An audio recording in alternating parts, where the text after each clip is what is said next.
ఈరోజు cabbage instant పచ్చడి ఎలా తయారు చేయాలో చూద్దాం. ముందుగా ఒక పెద్ద నిమ్మకాయ సైజ్ అంత చింతపండు నానబెట్టేసుకొని ఒక 200 గ్రామ్స్ క్యాబేజీ కట్ చేసి పెట్టుకున్నాను. ఈ కట్ చేసిన క్యాబేజీలో చింతపండు నీళ్లు వేయకుండా ఉప్పు, కారం, దీనికి ఒక 2 స్పూన్స్ కారం యాడ్ చేశాను. ఇంకా ఉప్పు కూడా యాడ్ చేశాను. దీన్ని మిక్సీ పట్టుకోవాలి. కొంచెం పసుపు, చిటికెడు పసుపు వేసుకోండి. ఈ పచ్చడి అన్నంలోకైనా మనకి టిఫిన్స్లో కూడా చాలా బాగుంటుంది. ఇలా మిక్సీ పట్టుకున్న దాన్ని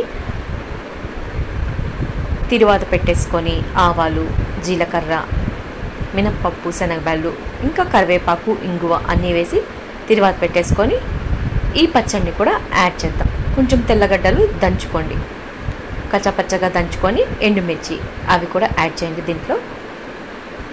దీంట్లో ముందుగా నూరి పెట్టుకున్న క్యాబేజీ పేస్ట్ని కూడా యాడ్ చేద్దాం. ఇది మరీ మెత్తగా పేస్ట్ చేయకుండా కొంచెం కచ్చాపచ్చాగా పేస్ట్ చేసుకోవాలి. దీన్ని ఒక్క నిమిషం వాడ్చండి. కాసేపు అట్లా కలబెడితే కొంచెం పచ్చి వాసన అంతా పోతుంది. చాలా టేస్ట్గా ఉంటుంది. అన్నంలోకి అయితే సూపర్ ఉంటుంది. వేడి వేడి అన్నంలోకి నెయ్యి వేసుకొని పచ్చడి వేసుకొని తిన్నామంటే చాలా చాలా బాగుంటుంది. ఇంకా టిఫిన్స్, ఇడ్లీ, దోశ, ఉప్మాల్లో కూడా బాగానే ఉంటుంది. ఒకసారి ట్రై చేయండి. ఎలా కుదిరిందో కామెంట్ చేయండి. ఇలా కాసేపు వాడ్చుకున్న తర్వాత దీన్ని మనం ఒక గిన్నెలోకి తీసేసుకుందాం. ఈ పచ్చడి మనకి ఒక 2-3 డేస్ నిల్వ ఉంటుంది. బాగుంటుంది కూడా.